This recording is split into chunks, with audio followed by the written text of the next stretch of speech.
Okay, let's talk about something that is, well, just notoriously confusing for so many people. Getting glasses through Medicare after you've had cataract surgery. If you've ever felt totally lost trying to figure out what's covered and what's not, you are in the right place. We are going to make this all make sense. This quote just hits the nail on the head, doesn't it? It perfectly captures that feeling. You think you've done all your homework, but it's still so easy to accidentally overpay because the system can be tricky. And that's exactly what we're here to prevent. So, the big question is, how do you steer clear of that trap? Well, the good news is there's a really clear path. We're going to arm you with the exact information and even the exact words you need to handle this with complete confidence. So let's just dive right in. Okay, first things first, we have to really understand what this one-pair rule actually is, because once you get the official logic behind it, the whole benefit starts to make a lot more sense, and the headache just kind of melts away. Now, the magic word to pay attention to here is prosthetic. You see, Medicare doesn't look at these as just regular glasses. After your surgery, where they implant that new lens, the IOL, your new glasses are considered a prosthetic device. They're essential for that new lens to work right. And that is the secret reason this special exception even exists. Oh, and did you catch that other key phrase? After each surgery? That is super important, and we'll come back to it. And here's where you have to make a choice. For each of those surgeries, you get to pick one of two things: a pair of eyeglasses or a set of contact lenses. You can't get both. So if you're someone who uses contacts, this is the point where you'll have to decide which one makes the most sense for you. Let's just boil this down to the absolute essentials. The benefit is tied directly to the surgery itself. It has nothing to do with a calendar year or an annual vision plan. So one surgery that includes an IOL implant gets you one benefit. Simple as that.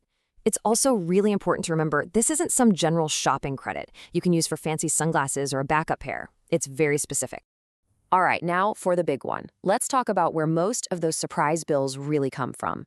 It's all about this gap between what Medicare calls standard and what gets labeled as an upgrade. This table right here is basically your cheat sheet. Medicare helps cover a basic, no-frills, standard frame and a basic prescription lens. That's the deal. But the second you say, ooh, I like those designer frames, or you ask for progressive lenses or anti-glare coatings, you've just stepped into upgrade territory. And you'll be paying for the difference out of your own pocket. This is a fantastic way to think about it. Medicare gives you the basic seat on the airplane. That's your standard frame and lens. It gets you where you need to go. But if you want the extra legroom, the priority boarding, the fancy snack, well, those are the upgrades. You can absolutely have them, but you're going to pay extra for that comfort and style. And believe me, those small upgrades can add up faster than you'd think. A little bit here for a special coating, a little more for thinner lenses, and before you know it, that final bill can be a real shocker. Okay, let's get into strategy. We're going to talk about the three biggest areas where people tend to make costly mistakes. That's when you buy your glasses, where you buy them, and how the money actually works. Timing is everything, seriously. Your eyes need some time to heal after surgery, and your vision needs to settle into its new normal. If you rush out and order glasses too soon, your prescription might change, and you could end up having to buy a whole second pair yourself, because Medicare won't pay for a do-over. A little patience here will literally save you money.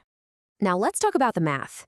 Even for the items that Medicare covers, you're still on the hook for your annual Part B deductible if you haven't met it, and then a 20% coinsurance on the Medicare-approved price. So the big takeaway here is that covered definitely does not mean free.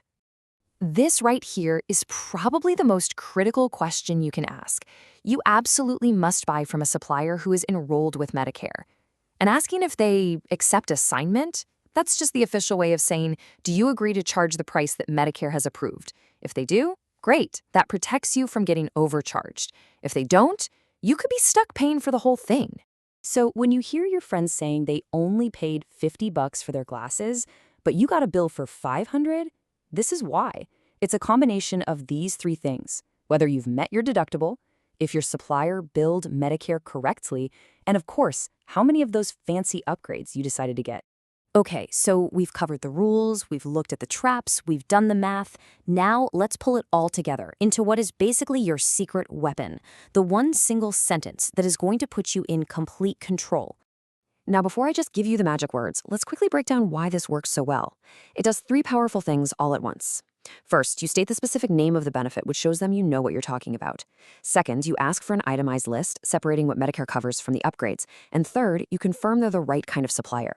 This immediately pulls you out of a typical retail conversation and into a healthcare benefit one. And here it is. This is the sentence. Write it down, memorize it, whatever you need to do.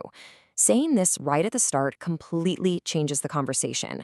It forces total transparency about the costs and makes sure you're in the right place to begin with. It's a game changer. I'm serious. Pause right now and take a screenshot. Save it in your phone's notes. You want to have this ready to go when you walk into that optical shop. This sentence is your best shield against a surprise bill. All right, to wrap things up, let's just go over a super simple 4-step checklist that covers everything we've talked about so you can walk into this feeling totally confident. Here's the whole journey, nice and simple. Step 1, you have the surgery and get that IOL implant. That's what kicks the whole thing off. Step 2, you wait. Let your vision settle down before you get that final prescription. Step 3, you make the big choice. Is it going to be glasses or contacts? And finally, step 4, you go buy them the smart way, at the right place, using your script. That's the whole plan.